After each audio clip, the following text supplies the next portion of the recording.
రాబోయే మున్సిపల్ ఎన్నికల్లో ఉమ్మడి మెదక్ జిల్లా వ్యాప్తంగా ప్రధాన పార్టీలకు ధీటుగా జనసేన పోటీ చేస్తుందని గ్రేటర్ హైదరాబాద్ జనసేన అధ్యక్షుడు ఉమ్మడి మెదక్ జిల్లా ఎన్నికల ఇన్ఛార్జి రాజలింగం అన్నారు.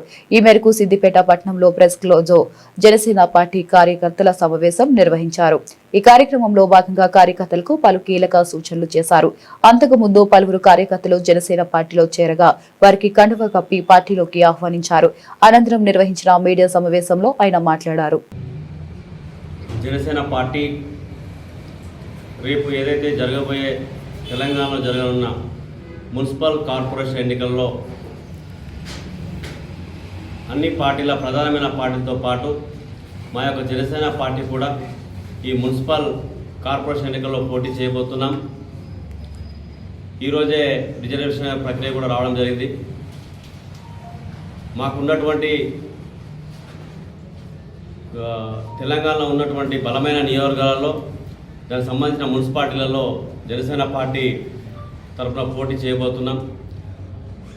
ఈ పోటీ యొక్క ముఖ్య కారణం తెలంగాణలో ఉన్నటువంటి పార్టీని నమ్ముకొని పార్టీ శ్రేణులంతా మా రాష్ట్ర నాయకత్వం దృష్టికి తీసుకురావడం వల్ల మేము పవన్ కళ్యాణ్ గారి దృష్టికి తీసుకెళ్ళి ఈ యొక్క తెలంగాణలో జరుగుతున్న ఎన్నికలను ఖచ్చితంగా పోటీ చేయాలని వారికి ఒత్తిడి తీసుకురావడంతో వారు ఈ యొక్క పోటీని వారు ఆమోదింపజేసి ఓకే చేయండి అని చెప్పడంతో ఈ యొక్క ఎన్నికల ప్రక్రియ కార్యక్రమాన్ని జనసేన పార్టీ తరఫున ఈ పార్లమెంటు వేదికగా జిల్లాల వారీగా బాధ్యత ఇవ్వడం జరిగింది. అందులో భాగంగా నాకు ఈ మెదక్ జిల్లా బాధ్యత ఇవ్వడంతో ఈరోజు ఇక్కడ సిద్దిపేట నియోజకవర్గంలో ఈ యొక్క ప్రెస్ మీట్ కార్యక్రమం పెట్టడం జరుగుతుంది.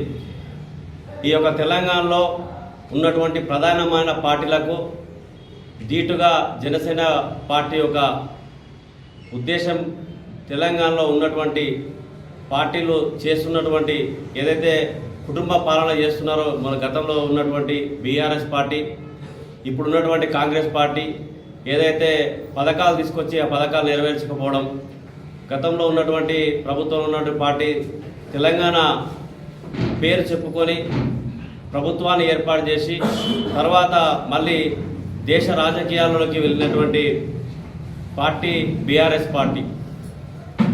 తర్వాత ప్రజలు అర్థం చేసుకొని తెలంగాణ ప్రజలంతా అంటే మళ్ళీ ఒక చేంజ్ అనేది కోరుకొని కాంగ్రెస్ ప్రభుత్వానికి అవకాశం ఇచ్చారు.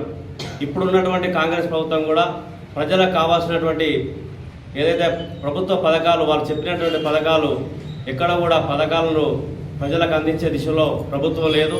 చెప్పిన హామీలన్నీ తుంగలో తొక్కి వారు పరిపాలన చేస్తున్నారు. ఇప్పుడు రాబోయే రోజుల్లో మీరంతా చూస్తున్నారు, ఆంధ్రప్రదేశ్లో ఉప ముఖ్యమంత్రిగా బాధ్యత తీసుకొని ఉప ముఖ్యమంత్రి పదవి అనేదే నాకు తెలిసి భారతదేశంలో కూడా ఎక్కడ కూడా ఎవరు కూడా గుర్తించరు. అలాంటి ఆ పదవికే వెన్నెత్తించినటువంటి వ్యక్తి పార్టీ అధ్యక్షుడు మా పవన్ కళ్యాణ్ గారు.